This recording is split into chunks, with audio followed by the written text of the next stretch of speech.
Qadrli musiqa shinavandalari, mana bu surat ko'pchilik siz azizlarga tanish bo'lgan foto surat hisoblanadi. O'zbekiston xalq artisti Otajon Xudoshukurov yonidagi simo bugun oramizda ijodkorlarga ustoz bo'lib yurgan, hammamiz taniydigan Ozod Hayitov.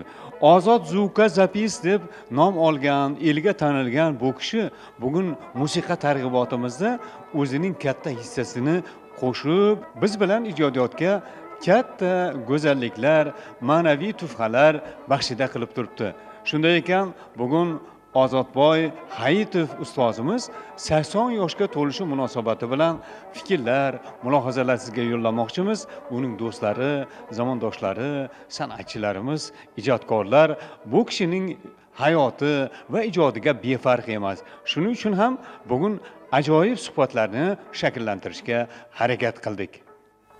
Men bulut bağrıga astım salıp baksam, men bulut bağrıga astım salıp baksam, selleri yüzümde bir nemşe yoktur, selleri yüzümde bir nemşe yoktur.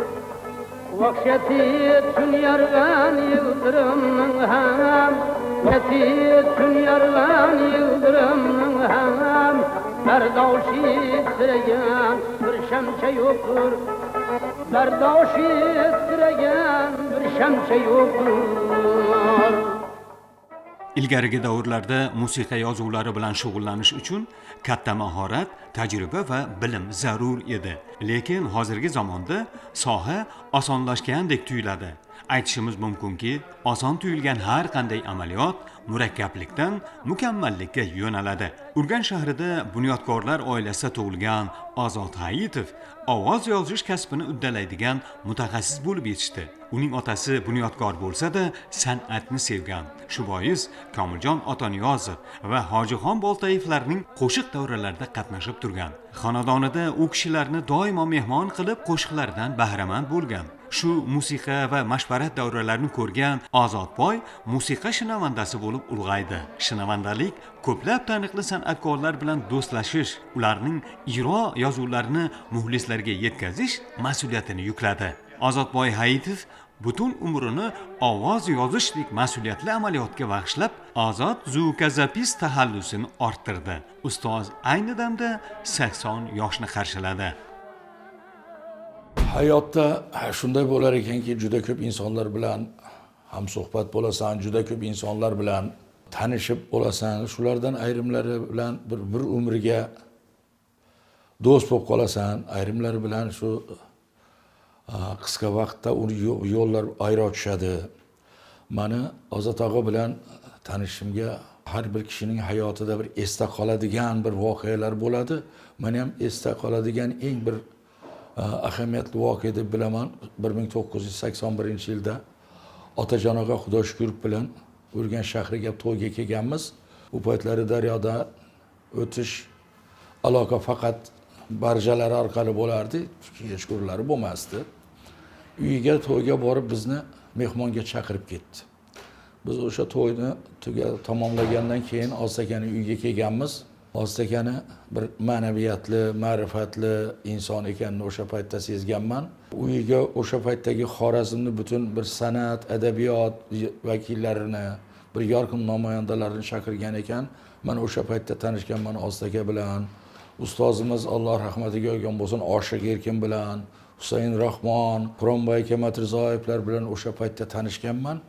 O'sha 81-yildan boshlab mana qarayib 45 yil bo'ptiki, yo bir bizni ko'ngillarimizni bir-biriga yaqinligidanmi, yo bo'lmasa ikkalamizni ham bir san'atga, adabiyotga, musiqaga bo'lgan ixlosimiz bizlarni bir yaqinlashtirib turibdimi? O'shandan beri borish kelishimiz, to'yda, tadbirlarda, dunyoda qilgan bir yaxshi ishlaridan bittasi ham shu deb bilaman.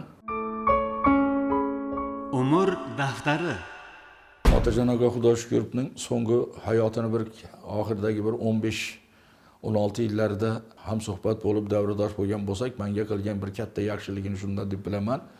Shu Xorazmda kelib shunday insonlar bilan tanishtirgani, har qaysi o'z sohasining bir buyuk insonlari, Men bundan juda baxtiyorman. Ozod Zukozapis o'z davrini voqeliklardan oldinroqda yurishini shundan ham bilish mumkinki, kreativ odam ekanligini.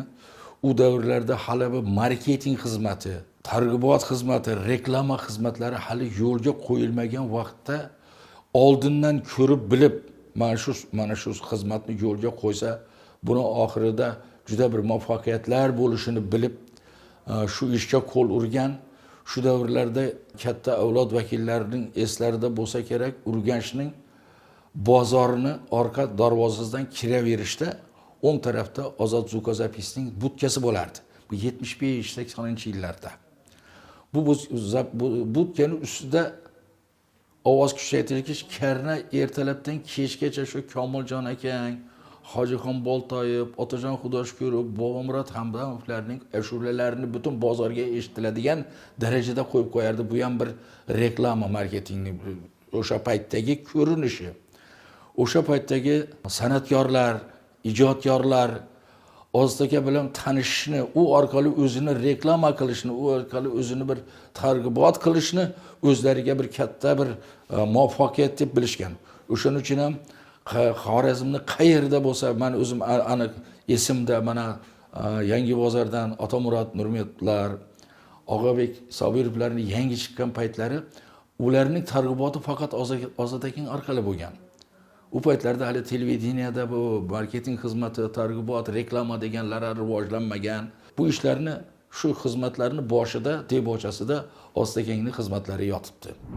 Fonetikasidan, arxividan joy olgan materiallar bu biz uchun bir oltin meros. Negaki kelajak avlod Hojixon Boltoyevni eshitmasa, Komiljon Otaniyozovni eshitmasa, Otajon Xudoshkurovni eshitmasa, u san'at shu bo'lar ekanda degan bir fikrga bormasligi uchun ham Ozod Zukozapisning fonetikasi arxividan faol foydalanib, ularni yanada xalqqa yetkazib berish hozirgi avlodimizni, hozirgi san'atkorlarimizni, hozirgi marketing xizmati sohasidagi ishlayotgan ijodkorlarning bir burchi deb bilaman.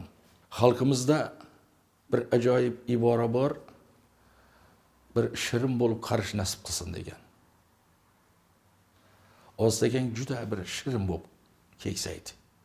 Hammamizga shu yoshlarni, Ozodakangning obro'sini, Ozodakangning mavqeini hammamizga berishini Allohdan tilab qolaman. Umr daftari. Umr daftaridagi bitiklar insonga berilgan nisbat va e'tiroflar bilan baholanadi. Ozodboy Hayitovni Xorazm va Qoraqalpoq zamini ahli juda yaxshi bilishadi. Ashula kuylamasdan, she'r g'azal yozmasdan 2 yil do'stligini tarannum eta olgan Ozodboy og'aning ijodkorligi odamiylik qadriyatlariga bog'lanadi. U mashhur Jo'rabek Murodov, Kamoliddin Rahimov, Bayram Machonov, Otajon Xudoshkurov kabi san'atkorlarning hurmatini qozongan. Vohada tanilgan jamiki xonanda va sozandalar Ozodboy og'aning shogirdlari hisoblanadi. Umr yo'llarida yangi avlodga darg'alik qilishdek ulkan hayotiy mas'uliyatni his qilgan keksalar davralarimiz fayzi bo'lsin.